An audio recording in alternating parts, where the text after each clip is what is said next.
দেখ আগের দিন এই যে আমরা পড়িয়েছিলাম, অল্প একটু বাকি ছিল, আজকে প্যাকেজিং থেকে পড়াবো। প্যাকেজিং থেকে আমি যেই লাইনগুলো আন্ডারলাইন করে দিতে বলছি সেইগুলো আন্ডারলাইন করে নিবি, এগুলো কি ইম্পর্টেন্ট লাইন আছে।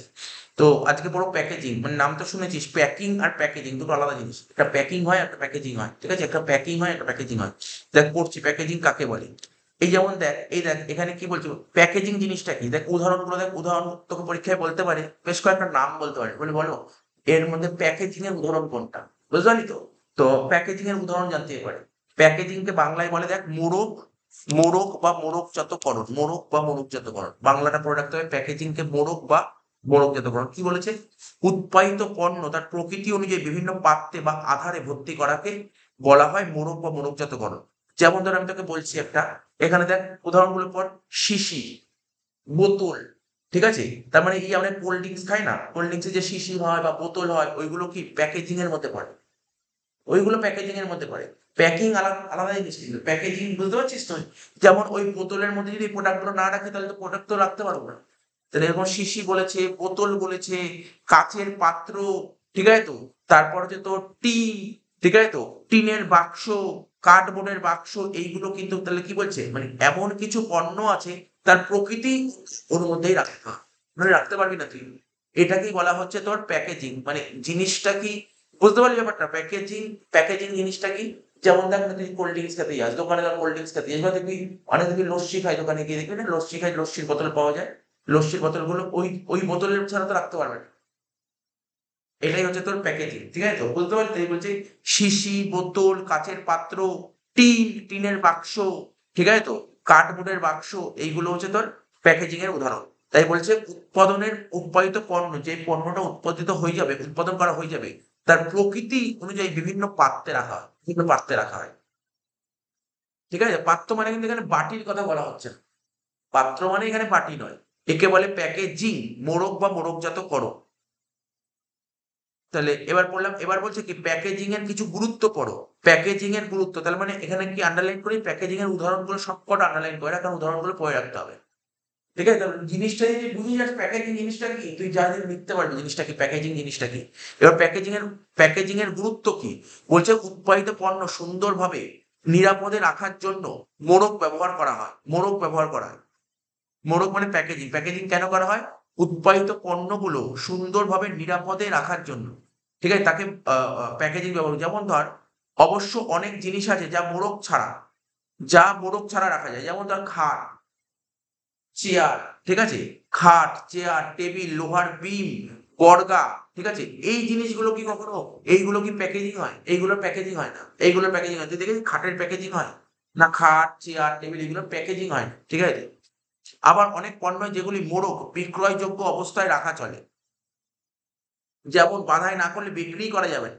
যেমন আমি তোকে বললাম দেখ, এমন অনেক পণ্য আছে যেগুলি মোড়ক বিক্রয়যোগ্য অবস্থায় রাখা চলে, যেমন দেখ এমন কিছু পণ্য আছে যেগুলো কি বাধাই না করলে বিক্রি করা যাবে, যেমন ধর তেল, ঠিক আছে, তারপর ঘি, মাখন, দুধ, বুঝতে পারছিস তো। তুই তারপর দেখবি তুই দেশলাই কাটে দেখিস, দেশলাই, দেশলাই বাক্স, ম্যাচ বক্স, ঠিক আছে। তাহলে একটা জিনিস হয় প্যাকিং আর একটা হচ্ছে প্যাকেজিং। প্যাকিং দু রকমের হয়, একটা প্রাইমারি প্যাকিং হয়, একটা সেকেন্ডারি প্যাকিং হয়। একটা প্রাইমারি প্যাকিং আর সেকেন্ডারি প্যাকিং। এই যে আমরা দেশলাই, যে দোকানে যে দেশলাই কিনবো, বলবেন ওটা কি প্যাকিং, প্রাইমারি প্যাকিং না সেকেন্ডারি প্যাকিং। ওটা প্রাইমারি প্যাকিং, প্রাইমারি প্যাকিং। যদি ওই প্যাকিংটা নাই হয় তাহলে তুই তো দেশলাই, তুই একটা লুজ দেশলাই কাঠি নিয়ে আসবি নাকি, তো ওটা তো প্রাইমারি প্যাকিং, বুঝতে পারলি তো, প্রাইমারি প্যাকিং। আচ্ছা তারপর কি বলছে এখানে দেখ, এখানে বলছে পণ্যের প্রকৃতি, গুণ ও মূল্য অনুযায়ী মোড়ক, মোড়ক করা প্রয়োজন, তাই তো, যাতে মোড়কটি সৌন্দর্যবোধের পরিচয় দেয় এবং বিজ্ঞাপনের কাজ করে দেয়। আচ্ছা মোড়ক মানে কি, এই যে প্যাকেজিংটা এমন না, এটা কিন্তু অনেক সময় বিজ্ঞাপনের কাজ করে, অ্যাডভার্টাইজমেন্টের কাজ করে মোড়কটা, মোড়কটা অ্যাডভার্টাইজমেন্টের কাজ করে, ঠিক আছে। কারণ দেখ তুই যখনই কোনো প্রোডাক্ট কিনতে যাবি, যেই প্রোডাক্টটা কিনতে যেগুলো মোড়ক করা, প্যাকেজিং করা থাকে, দেখবি ওর উপর অনেক কিছু লেখা থাকে, অনেক কিছু লেখা থাকে। দেখবি যে কোনো জিনিস, তুই একটা বাটার কিনতে যাবি, বাটারটা সুন্দর করে প্যাকেজিং করা থাকে, দেখবি উপরে বাটার ছবি টবি দিয়ে বাটার লেখা, ভালো গুণ, খারাপ গুণ, এর এমআরপি কত, তারপর হচ্ছে তোর এক্সপায়ার ডেট কত, ম্যানুফ্যাকচারিং ডেট, সমস্ত ডিটেলস লেখা থাকে, কোন কোম্পানি প্রডিউস করেছে সমস্ত ডিটেলস লেখা থাকে, ঠিক আছে। তাই এখানে কিন্তু অনেকটা বিজ্ঞাপনের পরিচয়ও দিয়ে দেয়। মোড়কটি দেহে যাতে ক্রেতা, মোড়কটি দেখে যাতে ক্রেতারা আকৃষ্ট হয় সেদিকে লক্ষ্য রাখা, মোড়কের আকার, আকৃতি, পণ্যের পরিচয়, প্রস্তুতকারকের পরিচয়, পণ্যটির বিস্তারিত গুণাগুণ ইত্যাদি লিখে মোড়কটি প্রস্তুত করতে হয়। ঠিক আছে, যেটা আমি তোকে বললাম এই কথাগুলো। সুতরাং প্রস্তুতকরণ শিল্পে মোড়ক একটি গুরুত্বপূর্ণ দিক, তবে মোড়কের মূল্য ক্রেতাকেই বহন করতে হয়। তো এই যে মোড়কটা করতে, প্যাকেজিং করতে যে খরচা হয়, এই খরচার টাকাটা কে দেয়? দোকান মানে যে যে তৈরি করে সে দেয়, নাকি যে কাস্টমার কিনতে সে দেয়? যে কেনে সেই দেয়। এবার মোড়কের মূল্য কিন্তু ক্রেতাকেই বহন করতে হয়। সুতরাং মোড়কের খরচ যাতে বেশি না হয় সেদিকেও বিশেষ দৃষ্টি দিতে হবে। সুন্দর দ্রব্য মোড়ক হলে ক্রেতা ও বিক্রেতা উভয়ই কিছু সুবিধা পায়। তাহলে এইখান থেকে প্যাকেজিং থেকে ইম্পর্টেন্ট লাইন কি করলাম, ওর উদাহরণটা পুরো রাখতে আন্ডারলাইন কর। আর হচ্ছে প্রথম লাইন, মোড়কজাতকরণের গুরুত্বটা কি? উৎপাদিত পণ্য সামগ্রী সুন্দরভাবে নিরাপদে ধরে রাখার জন্য মোড়ক ব্যবহার করা হয়।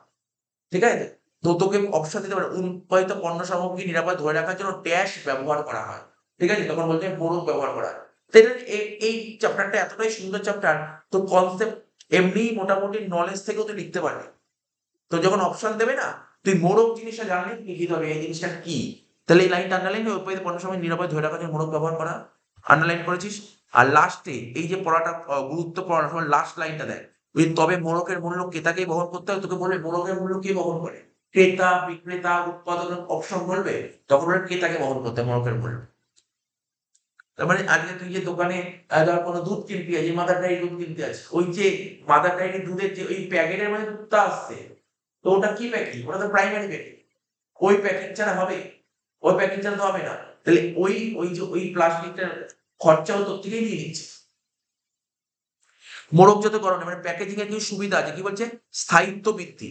ঠিক আছে, যদি দ্রব্যটি ভালো করে মোড়কের মধ্যে রাখা হয়, যদি দ্রব্যটি ভালো করে মোড়কের মধ্যে রাখা হয়, তাহলে দ্রব্যের স্থায়িত্ব বৃদ্ধি পায়। ঠিক আছে, এবার বলছে কি, নষ্ট হওয়ার সম্ভাবনা কম। ভালো করে মোড়কের মধ্যে কোনো দ্রব্য রাখলে, ভালো করে মোড়কের মধ্যে কোনো দ্রব্য রাখলে স্বাভাবিক দ্রব্যটি নষ্ট হওয়ার বা ভাঙার সম্ভাবনা কম থাকে। আচ্ছা, তারা বলছে কি, চিনতে সুবিধা। কোনো দ্রব্যের মোড়ক বছরের পর বছর যদি একই রকম করা হয়, তাহলে ক্রেতা মোড়ক দেখেই পণ্যটি চিনতে পারে। ওজনের মান বুঝতে সুবিধা। মোড়ক দেখে বিচক্ষণ ক্রেতারা পণ্যের ওজনের মান বুঝতে পারে। আচ্ছা, বিক্রয় বৃদ্ধি পায়। সুন্দর মোড়ক দেখে অনেক ক্রেতাই দ্রব্যটির প্রতি আকৃষ্ট হয় এবং মোড়ক বিক্রয় বৃদ্ধি করতে সাহায্য করে। আর ব্যবহার প্রণালীর নির্দেশ। অনেক মোড়কের ওপর পণ্যটির ব্যবহার প্রণালী লেখা থাকে।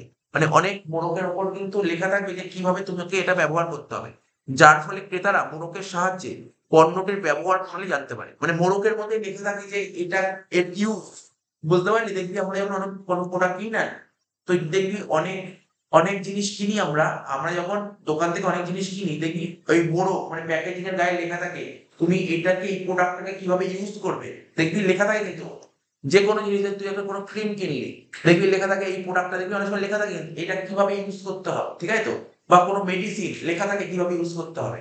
তাই এখানে বলে ব্যবহার প্রণালীর নির্দেশ থাকে। এটা যে প্যাকেজিং এর সুবিধা, জাস্ট তোর পরীক্ষায় স্যার আমার পরীক্ষা কেমন দিতে পারে, আমার যা মনে হয় পয়েন্ট গুলোটাই খুব জরুরি। পয়েন্ট গুলোটাকে জাস্ট বুঝে রাখবে, পয়েন্ট গুলোটা বুঝে রাখবে। এবার বলছে কি, এবার কি বলছে দেখ,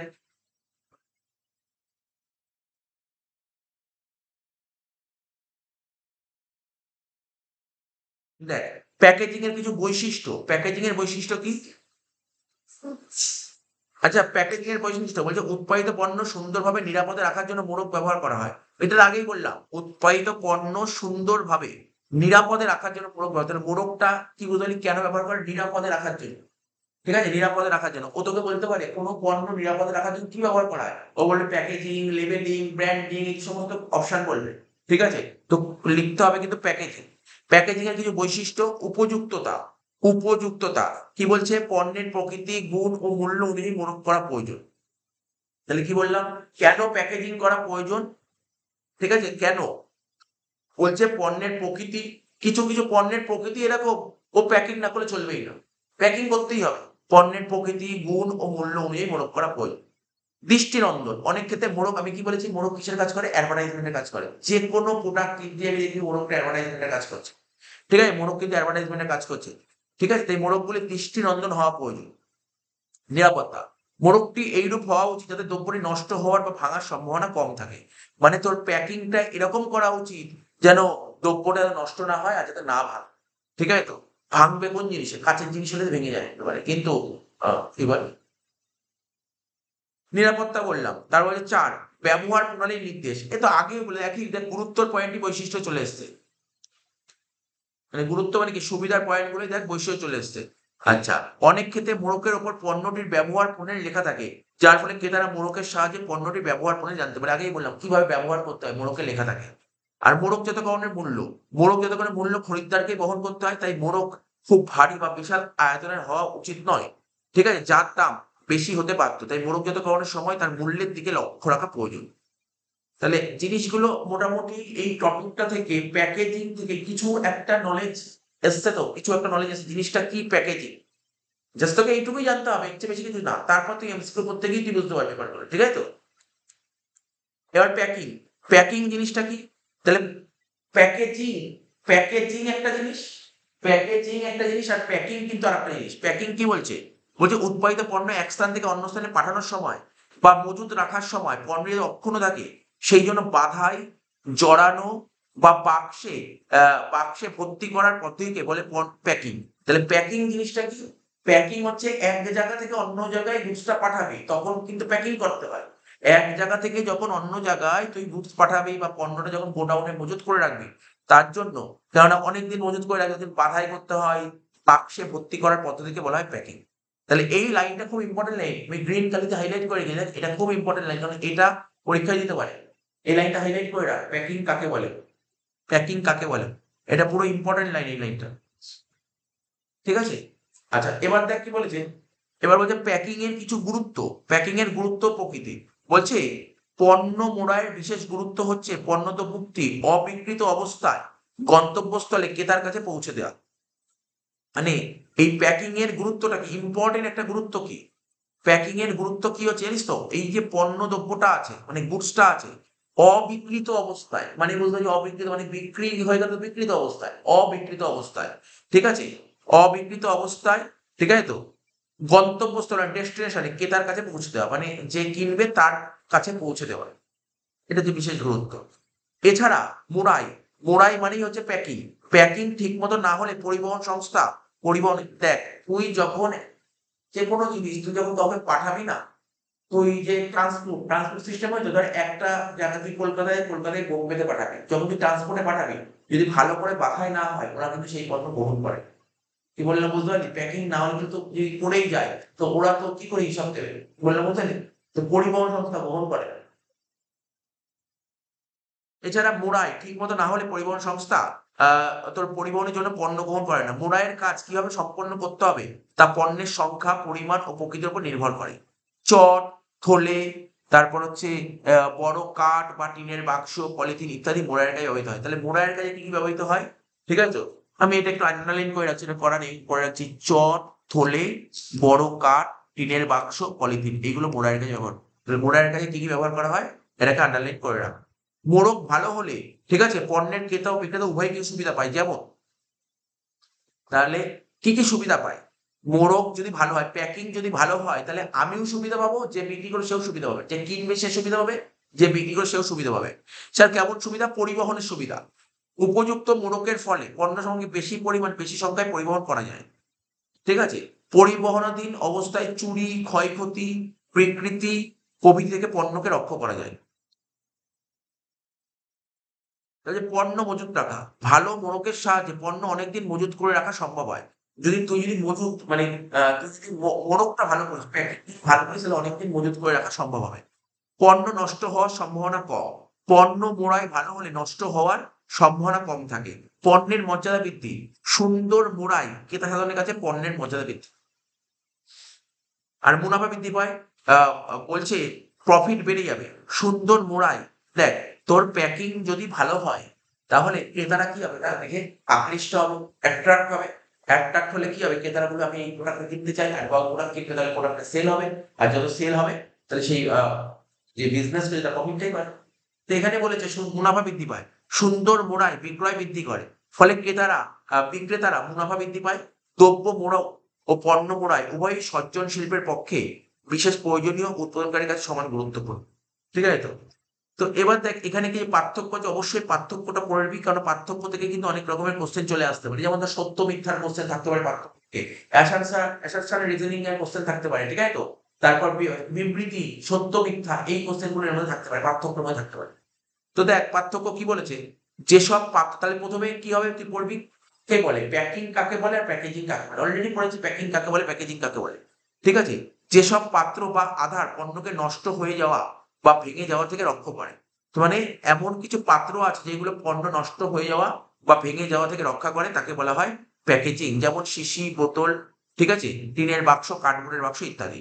আর প্যাকিং উৎপাদিত পণ্য বিক্রয়ের উদ্দেশ্যে এক জায়গা থেকে অন্য জায়গায় পাঠানোর সময়, এক জায়গা থেকে অন্য জায়গায় পণ্য পাঠানোর সময় বা পণ্য মজুত রাখার সময় পণ্যগুলি যাতে অক্ষত থাকে তার জন্য বাধাই করা হয় বা বাক্সে ভর্তি করাকে বলা হয় প্যাকিং।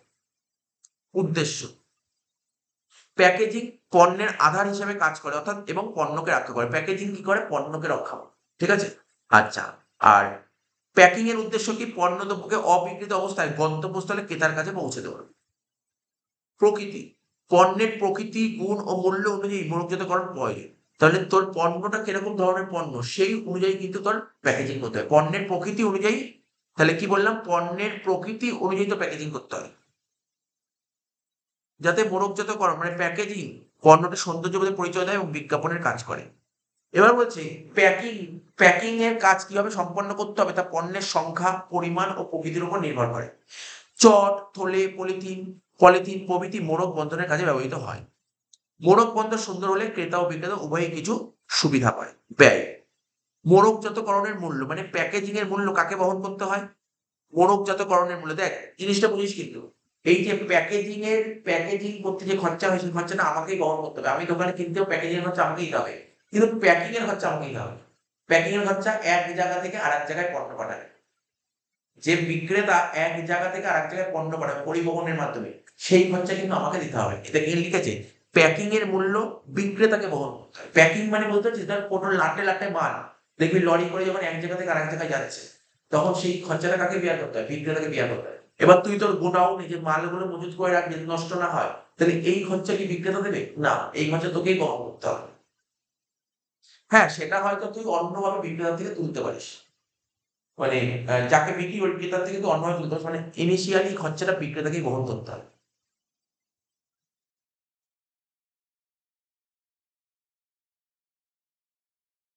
পাঁচ, উপযোগিতা। মোড়কজাতকরণ মানে প্যাকেজিং। প্যাকেজিং ক্রেতার কাছে পণ্য তৈরির তারিখ, পণ্যটির ব্যবহার পদ্ধতি সম্পর্কে প্রয়োজনীয় সংবাদ সরবরাহ করে। প্যাকেজিং হচ্ছে এমন একটা জিনিস, ওই প্রোডাক্টটা দেখেই তুই বুঝতে পারবি এর ম্যানুফ্যাকচারিং ডেট কবে, এক্সপায়ার ডেট কবে, ওটা কি করে ব্যবহার করবি। যে কোনো প্রোডাক্ট, যেমন দেখ না, আমি তোকে বলছি তোরা নিশ্চয়ই দেখবি বাড়িতে কেউ টুথপেস্ট ইউজ করে, দেখবি কোনো ক্রিম ইউজ করে, ক্রিমের দেখবি নিভিয়ার ক্রিম, দেখবি নিভিয়ার ক্রিমটা দেখবি পেছনে দেখবি লেখা থাকে ম্যানুফ্যাকচারিং ডেট কবে, এক্সপায়ারি ডেট কবে, কিভাবে তুমি ইউজ করবে, সব ডিটেলস লেখা থাকে। ঠিক আছে? তো তো এখানে তাই বলি, এটাই হচ্ছে প্যাকেজিং। এবার প্যাকিংটা কি? মোড়ক বন্ধন পণ্যের অভিজ্ঞতাকরণ ও বিক্রয় বৃদ্ধিতে সাহায্য করে। পণ্যের অভিজ্ঞতাকরণ মানে ব্র্যান্ডিং এ সাহায্য করে।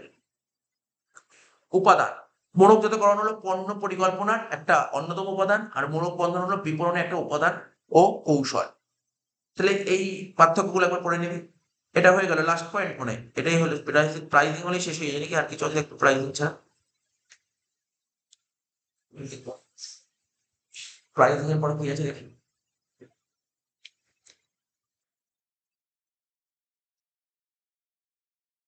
মেনলি প্রাইসিং ওখান থেকে শেষ হয়ে যায়, প্রাইসিংটাই একটু বড় করে আছে। তারপর প্রাইসিং, প্রাইসিং কাকে বলে? দেখ, দাগ দিবি প্রাইসিং মানে মূল্য। প্রাইসিং মানে জানিস প্রাইসিংকে বাংলায় কি বলে? পণ্যের মূল্য নির্ধারণ। তো যে কোনো একটা পণ্য হবে, যে কোনো একটা পণ্য তৈরি করবো, তো পণ্য তৈরি করে যেটা কাস্টমারকে বিক্রি করবো তার একটা মূল্য নির্ধারণ করতে হবে যে এই প্রোডাক্টটা কত দামে বিক্রি করা উচিত। তো এটাই তো পণ্যের মূল্য নির্ধারণ। ধর একটা প্রোডাক্ট, একটা ফোন তৈরি করা হয়, তো ফোনটা যে কাস্টমারকে কত দামে বিক্রি করবো তার জন্য একটা মূল্য নির্ধারণ করতে হবে। তাহলে বুঝতে পারছি মূল্য নির্ধারণ জিনিসটা কি? তা মূল্য নির্ধারণ, পণ্য উৎপাদনের ক্ষেত্রে মূল্য হলো একটা গুরুত্বপূর্ণ বিষয়। মূল্য তো একটা গুরুত্বপূর্ণ বিষয়। মূল্য কাকে বলে? তোকে যদি বলে মূল্য জিনিসটা কি, মূল্য হচ্ছে এমন একটা জিনিস যা পণ্য বা সেবামূলক কাজের বিনিময়ে পাওয়া যায়। ঠিক আছে? এই লাইনটাকে আন্ডারলাইন কর, এই লাইনটাকে আন্ডারলাইন কর। আমি যেমন পড়াচ্ছি, পড়েছিস? মূল্য হলো এমন একটা জিনিস যা পণ্য বা সেবামূলক কাজের বিনিময়ে পাওয়া যায়। ক্রেতা ও বিক্রেতা উভয়ের কাছেই মূল্য হলো খুব প্রয়োজনীয়।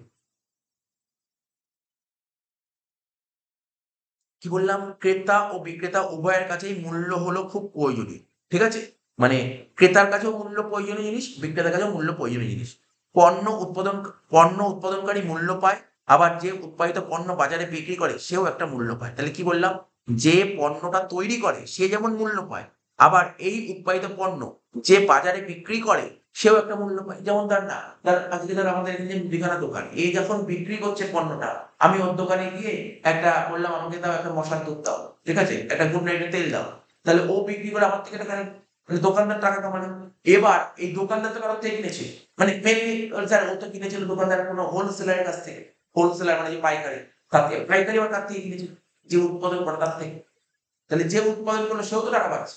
তাই এখানে তাই বলেছে যে পণ্য উৎপাদনকারী যেমন মূল্য পায়, আবার যে এই এই উৎপাদিত পণ্য বাজারে বিক্রি করে সেও আবার একটা মূল্য পায়। বর্তমান আর্থিক বাজারে মূল্য ছাড়া কোনো বিপণন হতে পারে না। স্বাভাবিক ব্যাপার, মূল্য ছাড়া বিপণন মানে মার্কেটিং হবে না। ঠিক আছে তো? বিপণনের যে কোনো স্তরে টাকার অঙ্কে কোনো পণ্যের মূল্য নির্ধারণ করাকে দাম বলে। ঠিক আছে? বিপণনের যে কোনো স্তরে টাকার অঙ্কে কোনো মূল্য নির্ধারণ করাকে, তাহলে মূল্য কাকে বলে বুঝতে পারলি জিনিসটা, মূল্য কাকে বলে, দাম কাকে বলে, এই লাইনটা দাগ দিয়ে দে। টাকার অঙ্কে কোনো পণ্যের মূল্য নির্ধারণ করাকে, টাকার অঙ্কে কোনো অঙ্কের কোনো পণ্যের মূল্য নির্ধারণ করাকে, টাকার অঙ্কে। ঠিক আছে? বিপণনের যে কোনো স্তরে টাকার অঙ্কে কোনো পণ্যের মূল্য নির্ধারণকে দাম বা দর বলে।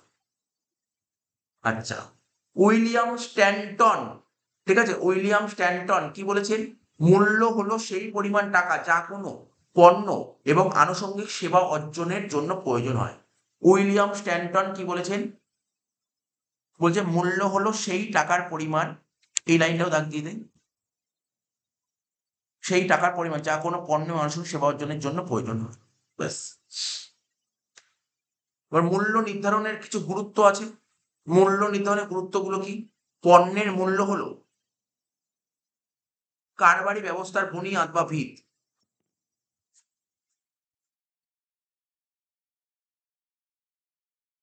পণ্যের মূল্য হলো কারবারি ব্যবস্থার বুনিয়াদ বা ভিত। বিপণনের অন্যতম কাজ হলো মূল্য নির্ধারণ করা। বিপণনের মেন কাজটা কি, মূল্য নির্ধারণ করা। প্রতিষ্ঠানের সাফল্য বা বিফলতা অনেক ক্ষেত্রে মূল্য নির্ধারণ পদ্ধতি বা কৌশলের উপর সরাসরি নির্ভর করে। পণ্যের সঠিক মূল্য নির্ধারিত না হলে বাজারে ক্রেতার কাছে পণ্য উপস্থাপন করা যায় না, ফলে বিক্রির পরিমাণ হ্রাস পায় এবং প্রতিষ্ঠানের ক্ষতির সম্ভাবনা বেড়ে যায়। যে দেশে সার্বিক নিয়ন্ত্রণ নেই সেই দেশে মূল্যের গুরুত্ব অনেক বেশি। আর্থিক সমাজ ব্যবস্থায় মূল্য প্রথা চালু আছে বলেই বিভিন্ন ধরনের দ্রব্য সামগ্রী বিনিময় সম্ভব হচ্ছে। শিল্পের সম্প্রসারণের ক্ষেত্রে, নতুন চাকরির ক্ষেত্রে, ব্যাংক বীমা প্রতিষ্ঠানের ক্ষেত্রে, রোগীর চিকিৎসা ক্ষেত্রে, বাড়িঘর নির্মাণ, পুস্তক প্রকাশিত হওয়া, বাস ট্রাম ট্রেন চলাচলের ক্ষেত্রে, অর্থাৎ সমাজের যাবতীয় কাজকর্ম এই মূল্য প্রথার জন্য সুষ্ঠুভাবে সম্পন্ন হয়। তাই অর্থের মাপকাঠিতে পণ্যের মূল্য নির্ধারিত হয় এবং এই নির্ধারণের কাজকে পণ্য মূল্য নির্ধারণ বা মূল্য স্থিরীকরণ বলে। মুনাফার সর্বাধিকরণের ক্ষেত্রেও মূল্য নির্ধারণের ভূমিকা বা গুরুত্ব আছে। কারবারি ক্ষেত্রে মূল্য হলো আয়ের উপায় এবং ঝুঁকি বহনের পুরস্কার। ভোগকারীর ক্ষেত্রে মূল্য হলো সন্তুষ্টি বিধানের উপায় এবং সমাজের ক্ষেত্রে মূল্য হলো পণ্য ও সেবার গুণগত মানের বিচারের মাপকাঠি। নর্মাল হিসেবে রিডিং করতে হলে এখান দিয়ে খুব একটা ইম্পর্টেন্ট নেই এখানে। মূল্য নির্ধারণের ধাপগুলো, মূল্য নির্ধারণ যে মূল্যটা যে কোনো প্রোডাক্টের যে মূল্য নির্ধারণ করা হবে তার কিছু স্টেপ বা পর্যায় আছে, কি কি সেইগুলো বলছে, বাজারে মোট চাহিদার অনুমান, বাজারে কি চাহিদা আছে তার অনুমান করো, তারপর প্রতিযোগিতার অবস্থান নির্ণয় করো, মূল্য স্থিরকরণের উদ্দেশ্য নির্বাচন, পণ্য উৎপাদন ও সংগ্রহ ব্যয়ের অনুমিত স্থিরকরণ, বিভিন্ন ধরনের চাহিদা প্রতিযোগিতা ব্যয় উদ্দেশ্যের তুলনামূলক বিচার বিশ্লেষণ করা, কয়েকটি সম্ভাব্য মূল্য নির্ধারণ নীতি বা কৌশল উদ্ভাবন করা। আর লাস্টে লক্ষ্য রাখতে হবে দ্রব্য সামগ্রীর ক্ষেত্রে যেটি সর্বশ্রেষ্ঠ বা সবচেয়ে ভালো বা সুবিধাজনক সেটিকে নির্বাচন করা।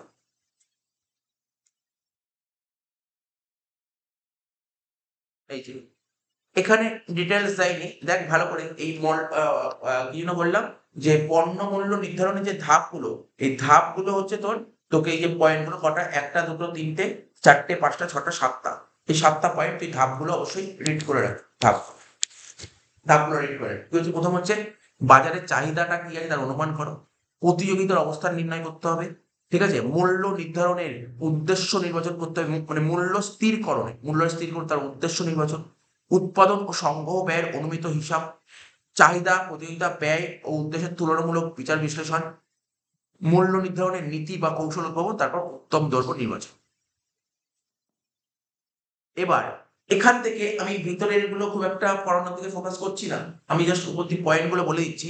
বলছে পণ্যের মূল্য নির্ধারণে আমরা যখন কোনো প্রোডাক্টের দাম নির্ধারণ করবো তখন কিছু কিছু বিষয় তোকে মাথায় রাখতে হবে। কোনো প্রোডাক্টে যখন দাম নির্ধারণ করবো কি কি বিষয় মাথায় রাখতে হবে, সেই প্রথম পয়েন্ট পণ্যের উৎপাদন ব্যয়।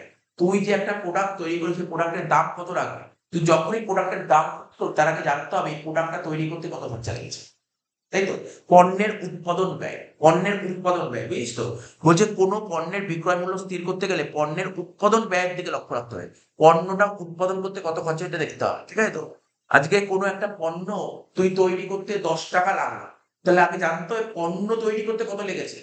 তুই ধর একটা যে কোনো একটা ধর যে আমরা ইউজ অ্যান্ড থ্রো পেন 5 টাকা দিয়ে যে পেনগুলো আমরা কিনি, ঠিক আছে, তাহলে তো ও 5 টাকা দাম কি করে ঠিক হয়েছে, আগে জানতে হবে যে প্রোডাক্টটা তৈরি করতে কত লেগেছে। তো সাপোজ 4 টাকা লেগেছে, তারপরে তো 5 টাকা ঠিক করেছে। এখন যে আমরা বাসে উঠি, যে বাস ভাড়া দিই, ঠিক আছে, ধর বললো এখান থেকে এত দূরত্ব তোমার 10 টাকা, তাহলে ও তো যে বাস চালাচ্ছে বা বাসের মালিক, ও তো জানে এই আমার এতটা দূরত্ব এতে অ্যাকচুয়ালি আমার খরচা কত হচ্ছে।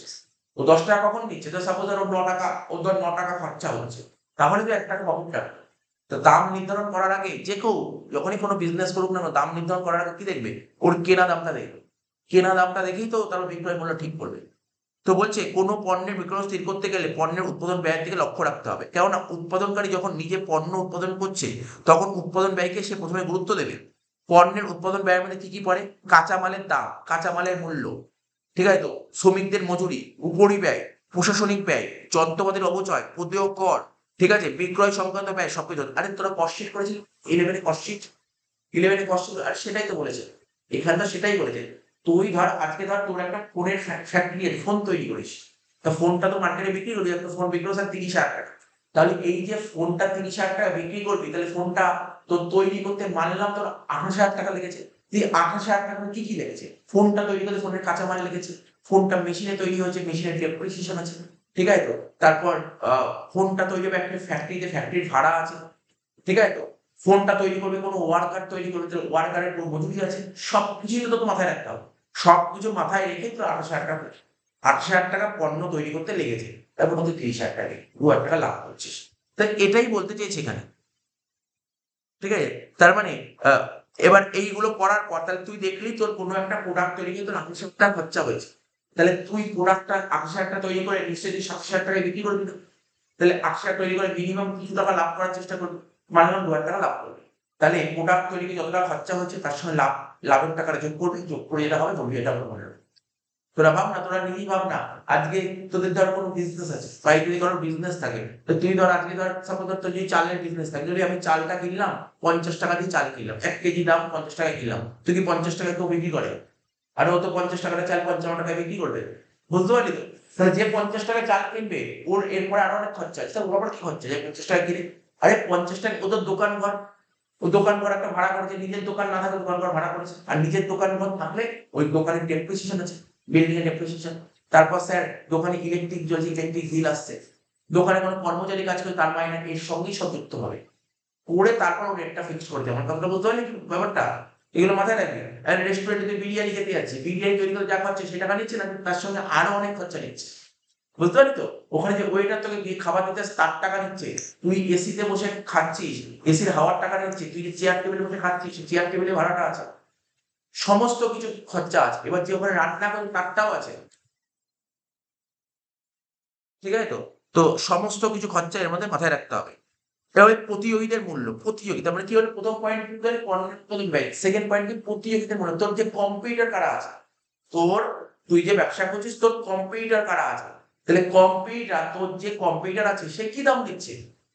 দেখা গেল তোর দোকানে চাল 60 টাকায় বিক্রি হচ্ছে, পাশের দোকানে চাল 58 টাকায় বিক্রি হচ্ছে, তাহলে তোকে দেখতে হবে আশেপাশের দোকানে কি রেট ফিক্সড হচ্ছে সেটাও তোকে দেখতে হবে।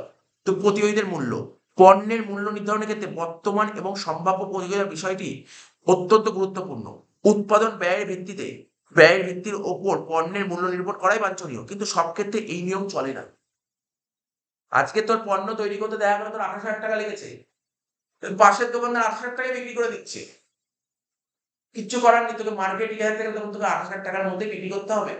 নাহলে তোর দোকান থেকে কেন কিনবে? কাস্টমার কি খুঁজবে? আজকে তুই যখন একটা সবজি কিনতে যাস বাজারে, তুই দেখবি পাশের দোকানে কত আছে, পাশের দোকানে কত আছে। এটাই তো দেখি আমরা। কাস্টমার তো অত দেখবে না। কাস্টমার দেখবে দাম কম। কি বললাম বুঝতে পারলি? এটাও তোকে দেখতে হবে। তাই বলছে উৎপাদন ব্যয়ের উপর ভিত্তি করেই পণ্যের মূল্য নির্ভর করে বাঞ্ছনীয়। কিন্তু সব ক্ষেত্রে এই নিয়ম চলে না। প্রতিযোগীরা কি দামে একই রকম পণ্য বিক্রি করছে, কি দামে একই রকম পণ্য বিক্রয় করছে এবং তাদের উৎপাদন ব্যয়ই বা কি রকম, মূল্য নির্ধারণের ক্ষেত্রেও সেটি বিবেচ্য। তাহলে তখন ধর, আজকে ধর 14.4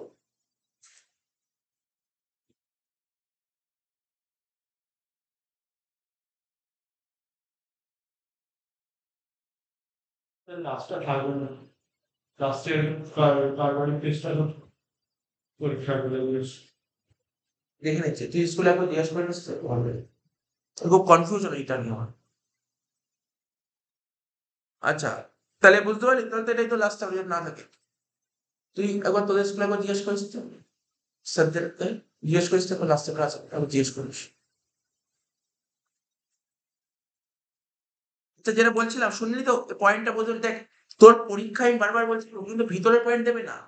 ও ধর এমন কিছু লাইন কিন্তু বুঝতে পারবে। আমি জানি ব্যাপারটা, জানি জিনিসটাকে। তাহলে তুই বুঝতে পারলি প্রতিযোগীদের মূল্য জিনিসটা কি? তুই যখনই কোনো প্রোডাক্টের দাম ঠিক করবি, তুই দেখবি তোর আশেপাশে দোকানদার কি দাম ফিক্সড করছে, এটাও তোকে দেখতে হবে। কি বল না, আজকে তুই ধর একটা দোকান খুলেছিস, তুই ধর কোনো একটা প্রোডাক্ট বিক্রি করছিস, ধর আজকে ধর তোর দোকানে ধর সাপোজ ধর বলছি দুধ হয় না, প্যাকেট দুধ থাকে না, অনেক প্যাকেট দুধ। তো প্যাকেট দুধ তোর দোকানে একটা দাম আছে, পাশের দোকানে 1 টাকা কম আছে, তাহলে তোর দোকান দিয়ে নেবে না পাশের দোকান দিয়ে নেবে? পাশের দোকান দিয়ে নেবে। তো এবার তখন তোকে ভাবতে হবে ওই দোকানদার কোথা থেকে দুধ কিনছে, ও কোথা থেকে দুধ কিনছে, যে আমি বিক্রি করতে পারছি না ও বিক্রি করছে কি করে। ব্যাপারটা মধ্যে তোকে এগুলো জানতে হবে। ও কি করে, ও কোথা থেকে এগুলো তো তোমার কৌতূহল হবে না, জানতে ও কি করে কম নেবে। বা তুই জিজ্ঞাসা করে যাচ্ছে তুই এত কম নেবে তুই কেন বিক্রি করছিস। বুঝতে পারছিস তো কি বললাম?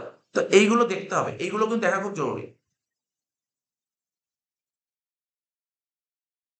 এই দেখ এই ব্যাপারগুলো কি হয় দেখ, এর মধ্যে কিন্তু অনেক কারণ আছে, এর মধ্যে অনেক কারণ আছে। ব্যাপারটা কি হচ্ছে সেখানে বলছে যে প্রতিযোগীদের উৎপাদনের বর্তমান অবস্থা সম্পর্কে অবহিত হতে হবে। অর্থাৎ যে উৎপাদন করছে তার, এবার দেখ যে কেউ যদি একসাথে অনেক দ্রব্য উৎপাদন করে না তার খরচাটা কমে যাবে। কিন্তু তুই ধর কম উৎপাদন করলি, তাহলে তোর খরচাটা কি হবে, বেড়ে যাবে। এই জিনিসগুলো তোকে খেয়াল করতে হবে। এই লিখেছে অন্যদিকে বেশি উৎপাদন হলে একক প্রতি ব্যয় কমে যায়, তাহলে উৎপাদন বাড়িয়ে মূল্য কমানো উচিত। এক্ষেত্রে উৎপাদন বৃদ্ধি ও মূল্য কম হলে চাহিদা বৃদ্ধি পায়, উৎপাদন বৃদ্ধি ও মূল্য কম হলে চাহিদা বৃদ্ধি পায়। তাহলে এই নিয়মে পণ্য উৎপাদন করা সম্ভব। তাই প্রতিযোগিতার মাত্রার উপর পণ্যের মূল্য নির্ভরশীল। এক্ষেত্রে প্রতিযোগিতার তীব্রতার কথা মাথায় রেখে মূল্য নির্ধারণ করতে হবে। তাই এই সমস্ত বিষয় বিবেচনা করে প্রতিযোগীদের সঙ্গে মূল্যের সমতা রক্ষা করতে পারলে বিপণন সফলতা আসবে। আমার কথাটা বলতে পারছি কথা, আজকে ধর তুই ধর কোনো প্রোডাকশন করছিস, কোনো কিছু প্রোডাকশন করছিস, তুই কম দ্রব্য তৈরি করিস, তাহলে কি হবে, খরচা বাড়বে, বিভিন্ন রকমের খরচা বাড়বে। ঠিক আছে? কিন্তু তুই যখন বেশি দ্রব্য উৎপাদন করবি না, বেশি একসাথে অনেক দ্রব্য করবি না, তাহলে বেশি দ্রব্য উৎপাদন করলে তোর প্রোডাক্ট প্রচুর তৈরি হবে, খরচাটা অনেক কমবে, চাহিদা বাড়বে, তো বিক্রি হয়ে যাবে সঙ্গে সঙ্গে। ঠিক আছে? তো এটা তোকে মাথায় রাখতে হবে। চাহিদার স্বরূপ উৎপাদন বৃদ্ধি ছাড়াও বাজারে পণ্যের চাহিদার উপরও পণ্য মূল্য নির্ধারণ করতে হয়। বাজারে চাহিদা কি আছে পণ্যের, তার উপরও কিন্তু তোর আহ পণ্যমূল্য নির্ধারণ করতে হয়। আর চাহিদার স্বরূপ জানতে হলে আগে সম্ভাব্য খরিদ্দারদের মনস্তত্ত্ব, মানে খরিদ্দারদের মনের ইচ্ছা তোকে জানতে হবে। খরিদ্দার কি চাইছে, এখন বর্তমানে কি চাইছে, খরিদ্দারের ইচ্ছাটা কি। আমরা যখন যারা প্রডিউসার, যারা ম্যানুফ্যাকচার যখন কোনো গুডস তৈরি করে, ওরা কার কথা ভেবে প্রোডাক্ট তৈরি করে, ওরা খরিদ্দার কি চাই তার কথা ভেবে প্রোডাক্ট তৈরি করতে হবে। ঠিক আছে? তো জীবনযাত্রার মান, সামাজিক প্রথা, সংস্কার প্রভৃতি বৈশিষ্ট্যগুলি জানতে হবে। যখন চাহিদা বেশি থাকে তখন দাম বাড়িয়ে দিয়ে বেশি মুনাফা লাভ করা যায়। আবার যখন চাহিদা কম থাকে তখন পণ্য মূল্য কমে যায়। নরমাল ব্যাপার তো, যখন মার্কেটে কোনো প্রোডাক্টের ডিমান্ড থাকে, মার্কেটে কোনো প্রোডাক্টের ডিমান্ড আছে, দোকানদার চাইলে দাম বাড়িয়ে দিতে পারে। ডিমান্ড আছে, দাম বাড়াতে পারে। ঠিক আছে তো? ডিমান্ড আছে মানে কি? ডিমান্ড আছে কিন্তু মার্কেটে সে নেই, তখন তো দাম বাড়াতে পারে। কিন্তু ডিমান্ড কম, ডিমান্ড কখন কম হয়, যখন সাপ্লাই প্রচুর থাকে। বুঝতে পারলি? এখানে একটা ইকোনমিক্স ব্যাপার, ডিমান্ড আর সাপ্লাই। আজকে ধর তোর দোকানে ধর এখানকার ডিমান্ড, আজকে যদি তোর যদি কোনো প্রোডাক্টের যদি চাহিদা বেশি থাকে, চাহিদা বেশি আছে মানে কি? সাপ্লাই কম। সাপ্লাই বুঝিস তো সাপ্লাই কাকে বলে? আজকে সাপ্লাই আর ডিমান্ডের ব্যাপারটা বোঝ। আজকে ধর তুই কোনো দোকানে একটা কিছু কিনতে গেছিস, তুই ভাব না জিনিসের দাম ওখানে ধর ওই দোকানে না জিনিসটা কম আছে। তুই ধর কোনো একটা ড্রেস কিনতে গেছিস, তোর দোকানে ড্রেস কম আছে, ওই দোকানে ড্রেস কম আছে, মানে ড্রেস কম আছে মানে সাপ্লাই কম আছে, এটাকে সাপ্লাই মানে সাপ্লাই মানে যোগান কম আছে। তাহলে ও কি করবে? যোগান কম থাকলে কি করবে? দামটা কি করবে তখন? দাম তো বাড়াতে পারবে। যোগান কম থাকলে দাম বাড়িয়ে দেবে। আর যোগান যদি প্রচুর থাকে তখন তো তখন দাম বাড়াতে পারবে না। অনেক দোকানে আছে। ব্যাপারটা বুঝতে পেরেছিস? তো দেখবি অনেক দোকানদার দেখবি অনেক সময় যোগান যদি কম দেয় তো ওর কাছে যদি সেই মালটা কম থাকে ও দাম ইচ্ছা করে বাড়িয়ে দেয়। যদি ইকোনমিক্স আগামী দিনে জানতে পারবি, ইকোনমিক্স যখন পড়বি ইকোনমিক্স আছে এগুলো সব। তাই এখানে বলেছে কি,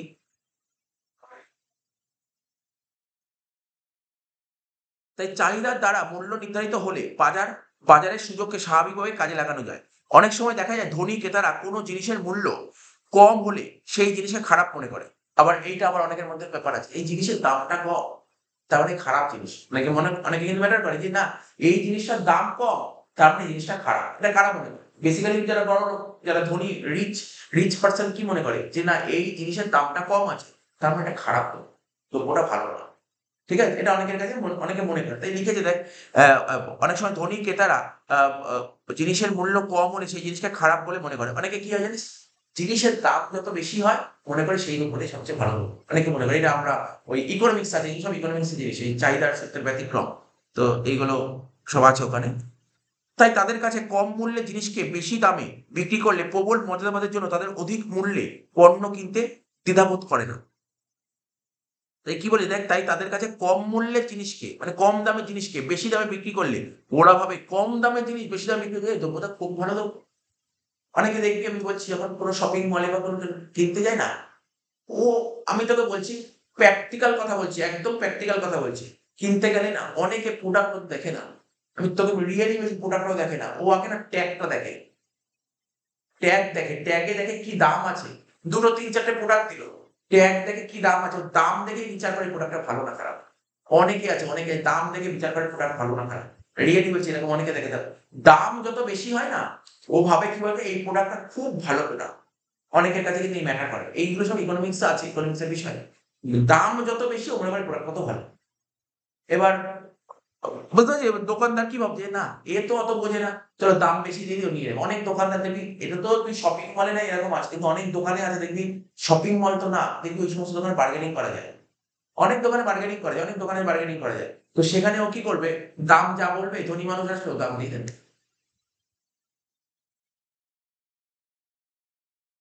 বার্গেনিং কিন্তু সবাই করে না। সবাই কিন্তু বার্গেনিং করে না। দেখবি অনেক দোকানে যাবি তুই, শ্যামবাজার, হাতিবাগানের মধ্যে দেখবি অনেক বড়, বড় দোকান আছে। বার্গেনিং সবাই করে না। হ্যাঁ, তুই দেখবি অনেকে যারা বার্গেনিং করতে পারে না, তারা ফিক্সড প্রাইস এর দোকানে, ফিক্সড প্রাইস এর দোকান মানে যেমন ডায়মন্ড প্লাজা, তুই ধর প্যান্টালুনস এ ঢুকলি, তুই বিগ বাজারে ঢুকলি, বিগ বাজার তো এখন উঠে গেছে মনে হয়, বাজার কলকাতায় ঢুকলি, এরকম জায়গায় তুই ঢুকলি। এরকম সব জায়গায় ঢুকলি। তো যারা বার্গেনিং করতে পারে তারা এসব করে। সেক্ষেত্রে কোনো প্রতিষ্ঠানের পণ্যের উৎপাদন ব্যয়কে মূল্য নির্ধারণের আ মাপকাঠি বলে গণ্য করা উচিত হবে না। তাই পণ্যের মূল্য নির্ধারণের ক্ষেত্রে এই সমস্ত সামাজিক ও মনস্তাত্ত্বিক বিষয়গুলো গুরুত্ব দিতে হবে। তাহলে এক্ষেত্রে কিন্তু পণ্যের দাম ম্যাটার করলো না। তো কোনো একটা পাঞ্জাবি তৈরি করতে তোর লেগেছে ধর সাপোজ ৳৪০০। ঠিক আছে তো? তুই ৳৪০০ দামের উপর বেস করে তুই দাম ঠিক করলি। মানে ৳৪০০ তৈরি করতে লেগেছে, তুই হয়তো ওটাকে ৳৫০০ বিক্রি করলি। কিন্তু এমন দোকানদার আছে ৳৪০০ কে ওকে তুই ওটাকে ৳১,০০০ বিক্রি করে দিবি। এটাকে তুই ৳১,০০০ বিক্রি করলি। এরকম অনেক দোকানদার আছে। তুই তুই এই বলছিস যে যারা ফরেনার আছে না, নরমালি লোকের জন্য যা দাম নেয় ফরেনার থেকে অনেক বেশি দাম নিয়ে নেয়। অনেক কিছু বেশি দাম নিয়ে নেয়। কারণ ওদের যা বলে তাই দিয়ে দেয়। এরকম অনেকেই আছে। পণ্যের গুণাগুণ ও উপযোগিতা। এই ৪ টে পয়েন্ট আমি হাইলাইট করি, দেখো অন্য পয়েন্ট হাইলাইট করিনি। কারণ ৪ টে পয়েন্ট হচ্ছে ইম্পোর্টেন্ট লাইন। ৪ টি ইম্পোর্টেন্ট পয়েন্ট বলেছে। এই ৪ টে পয়েন্ট কিন্তু খুব ইম্পোর্টেন্ট কিন্তু। এই পয়েন্ট কিন্তু পড়বি। তাহলে তোকে বলতে পারি হ্যাঁ, এই যে ১, ২, ৩, ৪ পণ্যের মূল্য নির্ধারণে কি বিষয় বিবেচনা করা উচিত? ১, ২, ৩, ৪ পণ্যের গুণাগুণ ও উপযোগিতা। অনেক সময় দেখা যায় উৎপাদন ব্যয় পণ্যের মূল্য নির্ধারণের একমাত্র মাপকাঠি নয়। পণ্যের গুণাগুণ ও উপযোগিতা পণ্যের মূল্য নির্ধারণের ক্ষেত্রে বিশেষ গুরুত্বপূর্ণ। অনেক ক্ষেত্রে ক্রেতারা কম দামের পণ্য বেশি দামে ক্রয় করে অনেক ক্ষেত্রে ক্রেতারা কম দামের পণ্য, ঠিক আছে? বেশি দামে ক্রয় করে তৃপ্তি পান। সেক্ষেত্রে পণ্যের গুণ ও উপযোগিতা একমাত্র বিবেচ্য। অনেক ক্রেতারা কি আছে বলে? অনেকেই আছে আমি তোকে বলছি। বলছে দাম তুমি আমার থেকে বেশি নাও। অনেক ক্রেতা আছে, আমি সেইদিনই একটা দেখছিলাম যে মানে একটা রিভিউ হয় না, রিভিউ প্রোডাক্টের রিভিউ হয় না, তো একটা ফার্নিচারের বিজনেস দেখছিলাম, রিভিউ দেখছিলাম। ও লিখেছিল একটা সুন্দর কথা, লিখে যে একটা কাস্টমার লিখেছিল, বলছে তুমি আমার থেকে প্রোডাক্টের দাম বেশি নাও, আমি কিচ্ছু বলবো না, আমি কিচ্ছু বলবো না, কিন্তু আমাকে যেন প্রোডাক্টটা যেন A1 কোয়ালিটি প্রোডাক্ট হয়। কি বললাম যে তুমি আমাকে কার্ড দেবে যেন, আমাকে যেন ঠকিও না। তুমি আমার থেকে দাম বেশি নাও, আমি দাম বেশি দিতে রাজি আছি, কিন্তু আমাকে ঠকিও না। আমাকে A1 কোয়ালিটি প্রোডাক্ট দাও। তোমার যদি মনে হয় দাম বেশি দিতে হবে, তবে দাম বেশি হবে, কিন্তু আমাকে A1 কোয়ালিটি প্রোডাক্ট। তো ব্যাপারটা হচ্ছে অনেক কাস্টমার মনে করে কি দাম বেশি হোক আমার কিছু যায় আসে না। আমার A1 কোয়ালিটি প্রোডাক্ট চাই, A1 কোয়ালিটি। A1 কোয়ালিটি মানে বুঝতে পারছিস তো কি বললাম? একদম অ্যাকুরেট কোয়ালিটি হবে। কোনো যেমন দেখি এখন অনেকে ফ্ল্যাট কিনছে, অনেকে ফ্ল্যাট কিনছে। ফ্ল্যাটের ম্যাটেরিয়াল সবচেয়ে খারাপ ম্যাটেরিয়াল। বর্তমানে যারা ফ্ল্যাট কিনে আসছে, ফ্ল্যাটের ম্যাটেরিয়াল সবচেয়ে বাজে ম্যাটেরিয়াল। যেকোনো মুহূর্তে মোটামুটি শেষ হয়ে মানে ফ্ল্যাটে ওরা কি করে, যারা ওরা হচ্ছে সবসময় ফ্ল্যাটে কি করে, যারা প্রমোটাররা থাকে ওরা কি করে, সমস্ত এমন লোককে নিয়ে এসে কম দামের জিনিস দেয়, কম দামের জিনিস। একটা বাড়ি তৈরি করতে, একটা বাড়ি তৈরি করতে শোন, একটা বাড়ি তৈরি করতে তুই যতটা সুন্দর ম্যাটেরিয়াল দিয়ে কাজ করাবি, কিন্তু ফ্ল্যাটে সেই ম্যাটেরিয়াল দিয়ে কাজ হয় না। আমি ইভেন অনেক লোকের সঙ্গে কথা বলি যারা ফ্ল্যাটে ইলেকট্রিকের কাজ করে, বুঝিস তো, বলছে আমাদের প্রমোটার বেশি টাকা দেয় না, আমাদের প্রমোটার বেশি টাকা দেয় না, তো আমরা সেই রকমই কম দামি জিনিস দেবো। তারপর ধর ফ্ল্যাটে ধর অনেক জিনিস আছে, যেমন অনেক কিছু আছে কোয়ালিটি মেনটেন করে না, কিন্তু কেন, দেখ দাম তো কম পাচ্ছে, কোয়ালিটি মেনটেন করে। তারপর আরো বড় ব্যাপার আছে, একটা যারা ফ্ল্যাট তৈরি করে, এখন ফ্ল্যাটের প্রচুর দাম হয়েছে, এখন স্কোয়ার ফিট প্রচুর দাম নিয়ে নিচ্ছে। তারপর কি হচ্ছে, যে সমস্ত ওদের যে ফ্ল্যাটের স্যাংশন পাস করানোর জন্য মিউনিসিপ্যালিটিকে একটা বিশাল বড় একটা টাকা দিতে হয়, ঠিক আছে। তারপর হচ্ছে আশেপাশে যে সমস্ত ধর একটা ফ্ল্যাট যারা করবে, ইট বালি সিমেন্ট কিনতে হয়, যে প্রমোটাররা কিনবে, ওদের কিনতে হবে কি, ওর লোকালে ওর পাড়ার মধ্যে যে সমস্ত বিল্ডার্স এর বিজনেস যারা করে সিন্ডিকেট, তাদের থেকেই নিতে হবে। তাদের থেকে না কিনলে ও কিন্তু ওখানে ফ্ল্যাট নামাতে পারবে না, ঠিক আছে, তো নামাতে পারবে না। তাহলে কি, ও বাইরে থেকে কিনে আনলে যে কম দাম পেত, সে কম দামটাও পাচ্ছে না। তো ও ও তো এখানে তো আর এখানে চ্যারিটি করতে আসেনি, ও তো সমাজ সেবা করতে আসেনি, তো প্রফিটই কামাতে এসছে। তো আলটিমেটলি ওকে কোয়ালিটির সঙ্গে কম্প্রোমাইজ করতেই হবে। সিম্পল ব্যাপার এগুলো, এটা প্র্যাকটিক্যাল কথা। এই জন্য এখনকার দিনে অনেকে নিজের বাড়ি তৈরি করে এই কারণে। নিজের বাড়িতে তুই যত ভালো জিনিস দিবি, তুই ফ্ল্যাটে কিন্তু অত ভালো জিনিস দেবে না, ঠিক আছে। হ্যাঁ, সেই ফ্ল্যাটে দেবে যেই ফ্ল্যাটে প্রচুর দাম, প্রচুর প্রচুর দাম নিচ্ছে, সেই ফ্ল্যাটে দেয়, কিন্তু কোয়ালিটি মেনটেন হয় না এখন। আমি কিছুদিন আগে দেখছিলাম ফ্ল্যাট তৈরি হয়েছে, আস্তে আস্তে কি নষ্ট হয়ে যাচ্ছে ফ্ল্যাট, কয়েক বছরের মধ্যে নষ্ট হয়ে যাচ্ছে। তো বুঝতে পারছিস তো, পণ্যের গুণাগুণ ও উপযোগিতা। তো তার উপযোগিতা বেশি বলে মনে হয়, তাহলে সেই ক্রেতা বেশি মূল্য দিয়েও সেই পণ্য কিনতে প্রস্তুত থাকেন। এক্ষেত্রে উৎপাদন ব্যয়ের তুলনায় পণ্যটি বেশি দামে বিক্রি হতে পারে। সুতরাং পণ্যের মূল্য নিরূপণে খরিদ্দারদের শ্রেণীবিভাগের প্রয়োজন আছে, ঠিক আছে। পণ্যের গুণ ও উপযোগিতার ভিত্তিতে খরিদ্দারদের প্রকৃতি অনুযায়ী পণ্য মূল্য কম বা বেশি করা যেতে পারে। অন্যান্য অবস্থা মূল্য নির্ধারণের ক্ষেত্রে উল্লিখিত বিষয়গুলি ছাড়াও অনেক বিষয় বিচার বিবেচনা করার দরকার আছে। যে সকল পণ্য ঋতু বিশেষে বিক্রি হয়, ঋতু মানে বুঝছো সিজন, কিছু কিছু পণ্য সিজনে বিক্রি হয়। যেমন ধর, তুই ধর জ্যাকেট, জ্যাকেট তো নিশ্চয় গরমকালে বিক্রি হবে না, ঠিক আছে। আবার এসি নিশ্চয় শীতকালে বিক্রি হবে না, কিছু জিনিস থাকে তো। তো বলছে শীত বস্ত্র বা শৌখিন ফ্যাশনেবল জিনিস, এদের ক্ষেত্রে চাহিদা সীমিত বলে এই সমস্ত পণ্যের মূল্য সাধারণত উৎপাদন ব্যয়ের থেকে একটু বেশি ধার্য করা হয়, ঠিক আছে তো। আর যে সমস্ত জিনিসের বিক্রয় কম, সেই সমস্ত দ্রব্যের মূল মূলধন দীর্ঘদিন আটকে থাকে বলে তাদের দামও একটু বেশি হয়।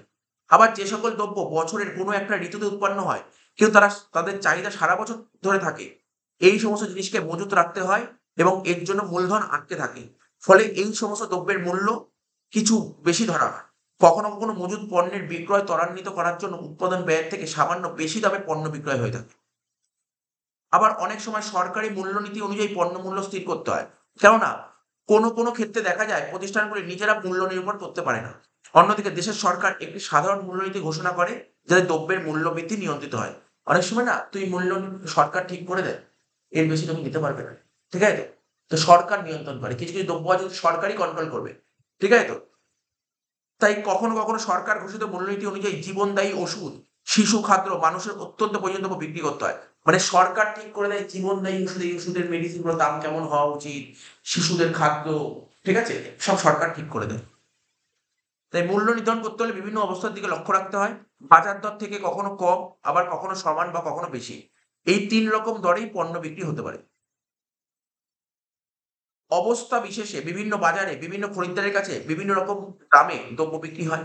তাই দ্রব্যমূল্য নিরূপণের ক্ষেত্রে পণ্যের উৎপাদন ব্যয়ই একমাত্র বিবেচ্য বিষয় হতে পারে না। তাহলে পণ্যের উৎপাদন ব্যয় কিন্তু একমাত্র বিবেচ্য বিষয় হতে পারে না।